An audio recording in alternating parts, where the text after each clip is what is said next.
නවීන තාක්ෂණික ක්‍රමවේද භාවිත කළා සුවපත් බව ලබන කැඩුම් බිදුම් වෙදකමේදී භග්න සුවපත් කරද්දී සමහර විට සුවපත් භාවය නොලැබෙන අවස්ථා තිබෙනවා. සමහරු කියනවා හරි ගියේ නෑ වැඩි.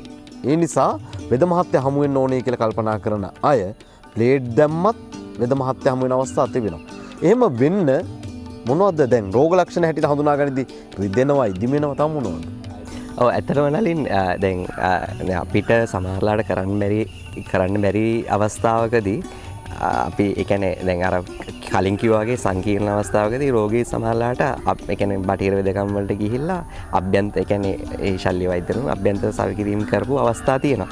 නමුත් සමහරලාට මේ අභ්‍යන්තර සවිකිරීම කරාට සමහර රෝගීන් ඉන්නවා අභ්‍යන්තර සවිකිරීමම ප්‍රමාණවත් වෙලා නැහැ. ඔවුන් මාස ගණනාවක් ගිහලා මාස 4 මාස 6 අවුරුද්ද ගිහලා සමහරලාවට අස්තිය සවියලා නැති අවස්ථා තියෙනවා. එතකොට ගොඩක් වෙලාවට ඒ වගේ වෙලාවට ඒ ස්ථානයේ වේදනාව තියෙන්න පුළුවන්, ඉත් කැක්කුම තියෙන්න පුළුවන්, ඒ වගේම අල්ලනකොට වේදනාව තියෙන්න පුළුවන්. ඒ වගේම විශේෂයෙන්ම ප්‍රධානම දේ තමයි නලින් ඒ වගේ රෝගීන් හඳුනා ගන්න පුළුවන්.